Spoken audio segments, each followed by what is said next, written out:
Hi friends, welcome back to Making All the Plans. I'm Connie, and in this video we're diving into part 2 of my Q3 planning process using the HB90 method.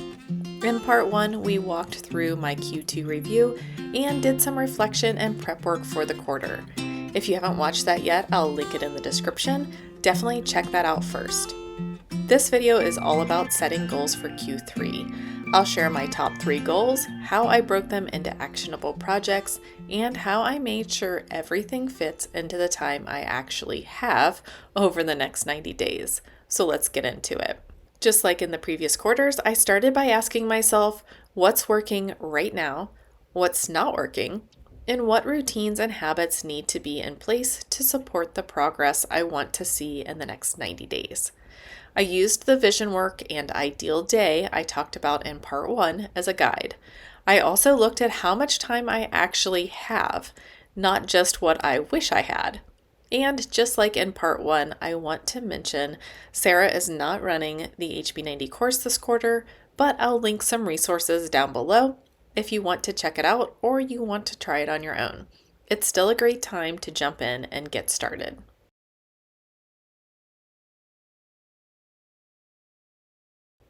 So let's start by looking at the time that is available for the quarter. This first step in assessing my time is outlining what a typical day looks like. So I'm going to use these Crayola fine tip markers in order to color code the different areas of my life. I'm going to start with blue, which for me will be exercise or working out, moving my body. And then that black line just denotes when that needs to be done and I need to be transitioning into my morning routine. So most mornings I need to get up and work out. At 7 o'clock, I need to be transitioning into my morning routine, which is the gray, and then orange is work. So after my morning routine on Tuesday and Thursday, I need to actually physically go into the office. And these days may vary week to week, but for the most part, it is Tuesday and Thursday that I go into the office. So that little scribbly line is my commute. It takes about a half an hour get there in the mornings, maybe 45 minutes, and then on the way home, it usually takes 45 minutes to an hour. Then I will block off the rest of my working hours by just drawing a box instead of coloring in everything. I did leave a little bit of space for editing a video on Monday morning. I usually edit and schedule my weekly action plan video on Monday mornings, so I did leave a little time for that. Then I came back in and added that transition time from work back into my home life. And I wanted to end my day with something that energizes me and gets me moving again. So those would be my household, like home blessing tasks, vacuuming, cleaning the bathrooms, things like that. Then I want to transition right into meal planning because I know if I sit down, I am done for the night. And then I'll do a few task blocks of making all the plans in the evening, and then one task block or a half an hour for my evening routine. On Saturday and Sunday, I also like to get up and edit a video, so that pink will be the making all the plans time. Then I'll get a short workout in. I'll get my morning routine completed. I'll leave a little bit of extra time on Sunday for an everything shower. And then on Saturday, I like to pick groceries up. And on Sunday, I need to leave a little bit of time for food prep. And the green is meals, eating, prepping food, all of that, which there is a lot of green. I wish that I could shrink that down some, but it's just the stage of life we're in right now. Then I'm going to come in with purple and leave a good amount of space for those home tasks. So those are the bigger projects that I have to do beyond my weekly home blessing.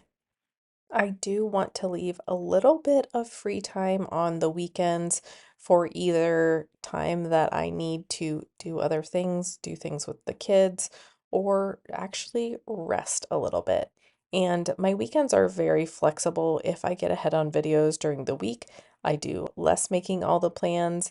If I am further behind, I may spend more time on making all the plans. But I do know that there is a big home project that needs to be completed in July.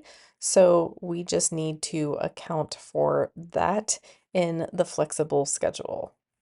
Then I'll just go through and count up all of my task blocks for the week. And a task block is 30 minutes. So for work, I have 86 task blocks, which equals 43 hours. Making all the plans, 45 task blocks. Food, 25 task blocks. Workout, 14 task blocks. House, or those bigger home projects, 12 task blocks. Routine, 29 task blocks, but that also includes weekly home blessing tasks, and then free time, 7 task blocks, which is definitely not enough. But again, hopefully I will get ahead on things and hopefully it will start freeing up more time during the week.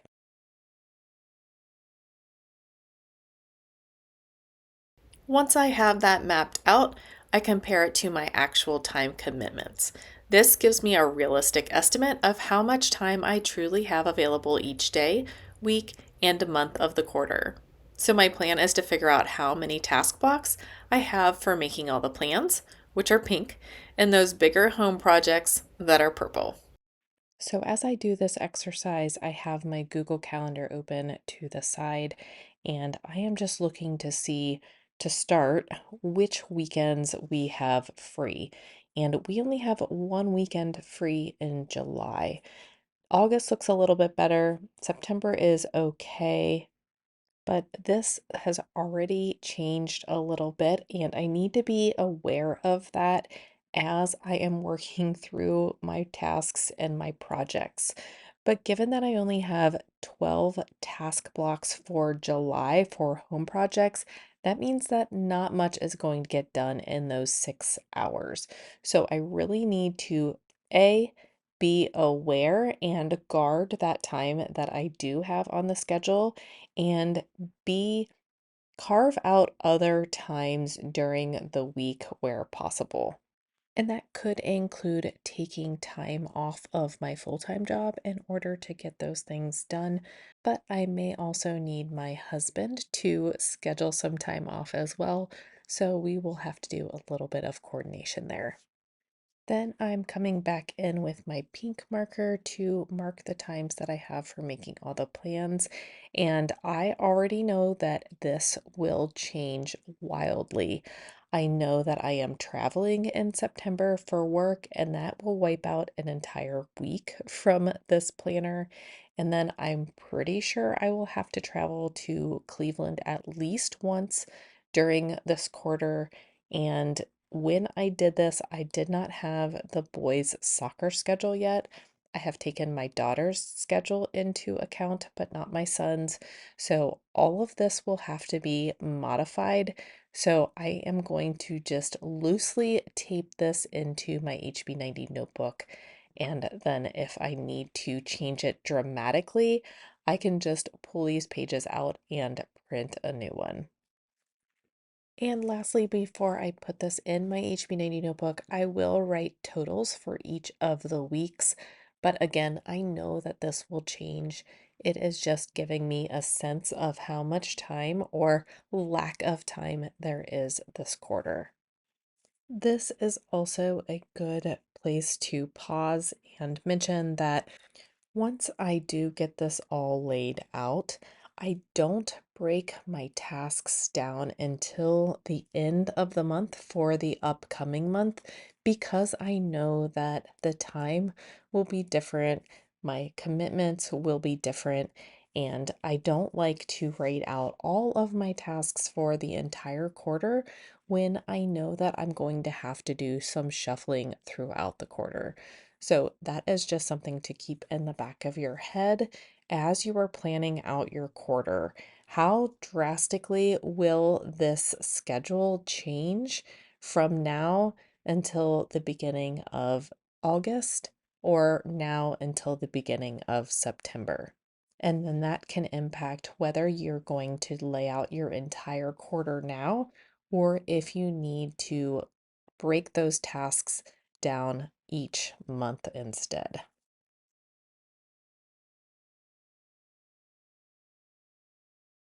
So next up, let's set up our goals. Sarah does talk about making your goals fit into the time slots available. And I do things a little bit differently since I do have a full-time job. So my making all the plans time, that is pretty much set. But I am willing to take off some time from work in order to get those bigger home projects done when my weekends are full of soccer. So when I'm looking at my goals, I have three broad goal categories. The first is making all the plans.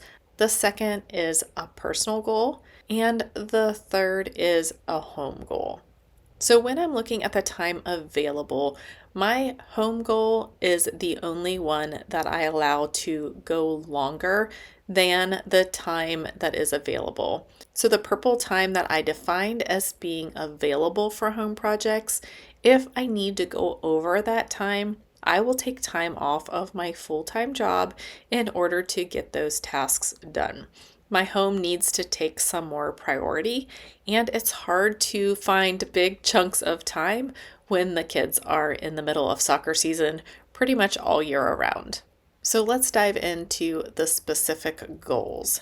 Goal 1 is to grow my YouTube channel. Specifically, it is build sustainable growth by showing up consistently, creating high quality content on a regular schedule, and refining my process along the way. I'm aiming for consistent uploads, 3 to 5 videos per week.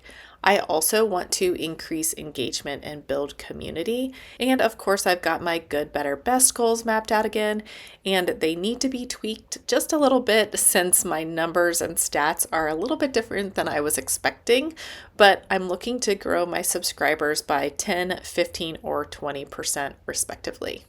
Projects under this goal include Q3 content planning by continuing to research trends and analytics to plan upcoming video topics, produce YouTube videos taking subscriber feedback and requests into consideration, produce Instagram posts on a more regular basis, and find pockets of time to batch tasks.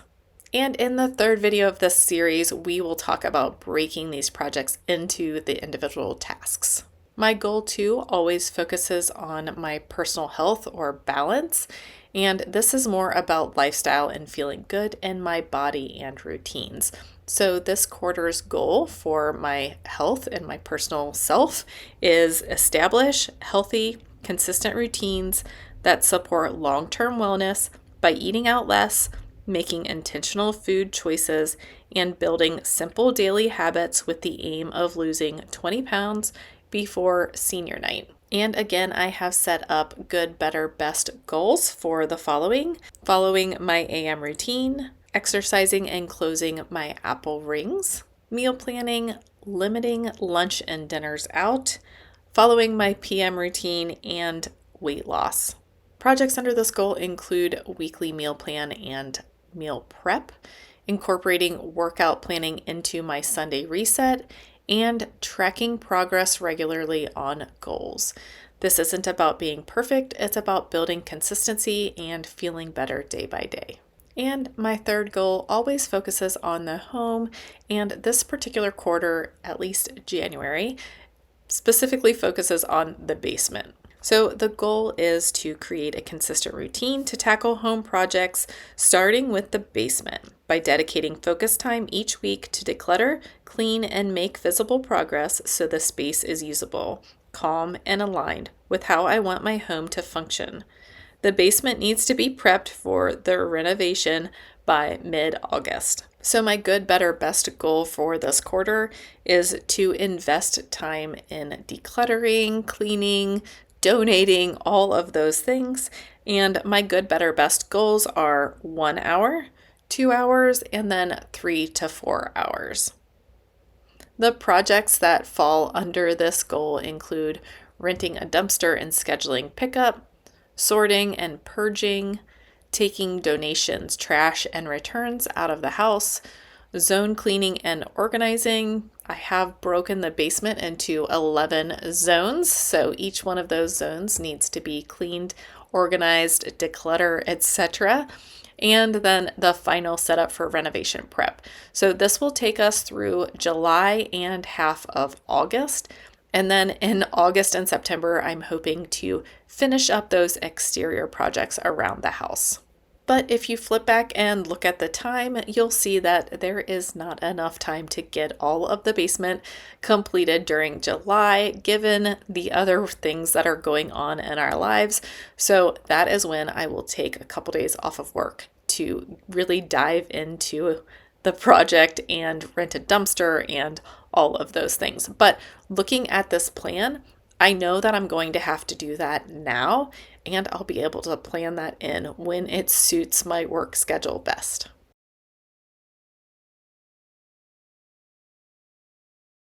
After I set my goals and projects, the final step is checking everything against my actual available time. This is where the HB90 weekly planning process really shines. It forces me to ask, is this realistic? Am I spreading the work out? Where can I build in margin? So I plug in my project milestones by week, keeping in mind travel, busy weekends, and even buffer time, because life is going to happen. But looking at the time I've mapped out, I will have to take a couple of days off in July to get the basement cleaned out. Now I just need to get the dumpster scheduled for a good time. So that's how I set up my Q3 goals using the HB90 method. I've got 3 clear goals, each broken down into realistic projects, and everything fits within the time I actually have. Taking into consideration, I will have to take a few days off of work. But that's the secret, not trying to do everything and balancing everything out, including a full-time job if you have it, but just focusing on those tasks and projects that matter most. If you're planning your own quarter right now, I'd love to know what your top 1 to 3 goals are. Drop them in the comments so we can support each other. And if this video was helpful, don't forget to like, subscribe, and hit that bell so you don't miss the next video in the series, which is breaking the projects down into tasks. We've got this, 1 week and 1 quarter at a time.